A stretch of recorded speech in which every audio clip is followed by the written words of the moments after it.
Good morning students. आज से हम फिर से हिंदी 1 का क्लास स्टार्ट करते हैं। तो आज हम हिंदी 1 में चैप्टर 15 काल यानी कि टेंस के बारे में पढ़ेंगे और समझेंगे। तो हम अपनी पिछली कक्षा से यानी कि पहले से ही टेंस के बारे में यानी कि काल के बारे में पढ़ते आ रहे हैं और ज़रूर हम पहले भी काल यानी कि टेंस के बारे में समझ गए होंगे। तो आज हम अपनी पाठ्य पुस्तक के अनुसार टेंस के बारे में यानी कि काल के बारे में फिर से पढ़ेंगे और समझेंगे। तो अपनी इस वीडियो के साथ साथ हम अपनी पाठ्य पुस्तक भी देखते जाएंगे तो हम इस पाठ को अच्छी तरह से समझ सकेंगे। तो हम देखेंगे चैप्टर 15 काल यानी कि टेंस और पेज नंबर है 73। तो हम देखेंगे यहाँ उदाहरण पहले दिया गया है। काल का उदाहरण है, हम अपनी पाठ्य पुस्तक में चित्र के अनुसार देख सकते हैं और समझ सकते हैं। तो पहला चित्र में दिया गया है कल दशहरा था। कल दशहरा था। फिर दूसरा चित्र में है हम कल लाल किला देखने जाएंगे। हम कल लाल किला देखने जाएंगे। फिर तीसरा में हम देख रहे हैं कि लड़का भोजन करता है। तो यहाँ चित्र के अनुसार उदाहरण देके काल के बारे यानी कि टेंस के बारे में समझाया गया है, बताया गया है। तो कल दशहरा था यानी कि हो चुका। हम कल लाल किला देखने जाएंगे यानी कि हम नहीं गए हैं, जाने वाले हैं। तो कल दशहरा था यानी कि हो चुका और हम कल लाल किला देखने जाएंगे यानी कि हम कल जाने वाले हैं। और लड़का भोजन करता है यानी कि अभी बैठ के वर्तमान समय में वह भोजन कर रहा है। तो हम देखेंगे उपर्युक्त यानी कि उपर्युक्त वाक्यों में क्रिया के होने के अलग अलग कालों यानी कि समय, काल का अर्थ होता है समय, का बोध हो रहा है। इससे हमें यह समय की 3 रूपों का ज्ञान होता है। इसलिए समय का यह काल को 3 भागों में बांटा जाता है। तो हम पहले से ही समझ रहे हैं कि जिस प्रकार उदाहरण देके भी बताया गया है कि काल का अर्थ है समय, जो टाइम होता है। तो समय का ही बोध कराता है कि वो बीता हुआ समय है या अभी चलता हुआ समय है या आने वाला समय है। तो इससे हमें समय के तीनों रूप यानी कि हमको पता है कि समय का 3 रूप होता है, जो हम करते हैं या हो चुका है या आने वाला है, करने वाले हैं। तो इसमें हमें समय के 3 रूपों का ज्ञान होता है।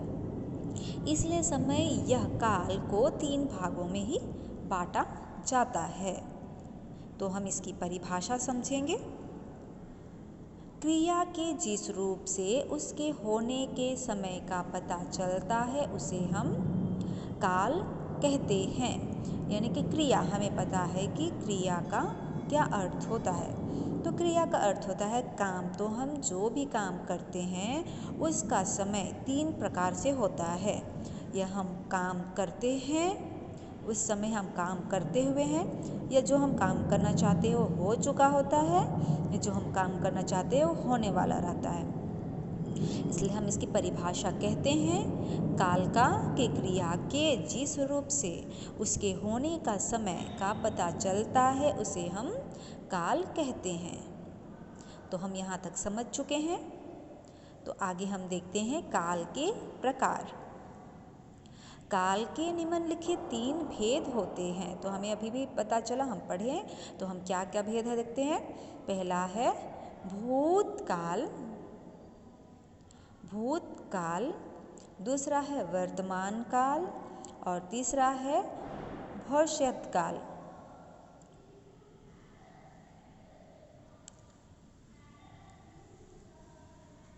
तो पहला है भूतकाल यानी कि पास्ट टेंस। भूतकाल यानी कि पास्ट यानी कि हो चुका है। दूसरा है वर्तमान काल यानी कि प्रेजेंट टेंस यानी कि अभी चल रहा है। तीसरा है भविष्यत काल यानी कि फ्यूचर टेंस यानी कि होने वाला है, भविष्य में होने वाला है, फ्यूचर में होने वाला है। तो हम पहला देखेंगे भूतकाल, पास्ट टेंस जो हो चुका है उसके बारे में, भूतकाल यानी कि पास्ट टेंस जिसके बारे में हम देखेंगे कि जो काम हम करेंगे वो कर चुके हैं, हो गया है। तो भूतकाल किसे कहते हैं?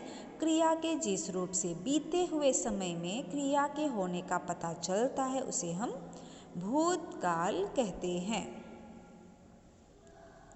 तो क्रिया के जिस रूप से बीते हुए समय यानी कि हो चुका है उस समय का पता चलता है कि जो हम काम कर रहे थे वो बीते हुए समय में हो चुका है यानी कि कर चुके हैं हम, तो उसे ही हम भूतकाल यानी कि पास्ट टेंस कहते हैं। जैसे हम एग्जाम्पल देखेंगे, क है मैंने गृह कार्य कर लिया, ख में है रवि सो गया, ग में है नरेंद्र ने खाना खा लिया, घ में है कोमल विद्यालय गई। तो क है मैंने गृह कार्य कर लिया, तो ये काम हो चुका है। ख में रवि सो गया, तो उसका काम भी हो गया है। ग नरेंद्र ने खाना खा लिया, घ कोमल विद्यालय गई, तो ये जो काम करने वाले थे वो काम हो चुका है। तो जो काम हो चुका है यानी कि पास्ट टेंस यानी कि भूतकाल में ही हम समझते हैं। तो भूतकाल के भेद देखेंगे आगे। निम्न वाक्यों को ध्यान से देखिए। तो हम अपने पाठ्य पुस्तक में देख रहे हैं कि भूतकाल के क्या भेद हैं। क में बताया गया है सोहन ने पढ़ाया, ख है सोहन ने पढ़ा लिया है, ग है सोहन पढ़ा चुका था, घ है सोहन पढ़ा रहा था, अंग है सोहन ने पढ़ा लिया होगा, च है सोहन पढ़ा लेता तो मैं सो जाता। तो ये 6 क्रियाओं भूतकाल के 6 रूप हैं। इस प्रकार भूतकाल के 6 प्रकार होते हैं। क्या क्या है हम देखते हैं उसके अनुसार। क है सामान्य भूतकाल, ख है आसन भूतकाल, ग है अपूर्ण भूतकाल, घ है पूर्ण भूतकाल, अंग है संदिग्ध भूतकाल और च है हेतुमत भूतकाल। तो क सामान्य भूतकाल, ख आसन भूतकाल, ग अपूर्ण भूतकाल और घ पूर्ण भूतकाल, अंग है संदिग्ध भूतकाल और च हेतुमत भूतकाल। तो हम ये समझ चुके हैं ये 6 क्रिया भूतकाल के 6 रूप हैं। इस प्रकार भूतकाल के 6 प्रकार होते हैं जो हमने उदाहरण देकर समझ चुका। तो हम देखते हैं क में सामान्य भूतकाल के बारे में। तो सामान्य भूतकाल क्या है? तो हमें सामान्य से ही पता चल रहा है कि यह साधारण होगा। जब क्रिया सामान्य रूप में भूतकाल में होती है तो उसे हम सामान्य भूतकाल कहते हैं। जैसे किरण गई, दूसरा है वह गया, तीसरा है तुमने खाया, चौथा है उसने पढ़ा। तो इससे है सामान्य भूतकाल का पता चलता है कि किरण गई, वो तो गई, किरण गई, वह आया, तुमने खाया, उसने पढ़ा। तो ये सामान्य तरीके से ये बताया गया है,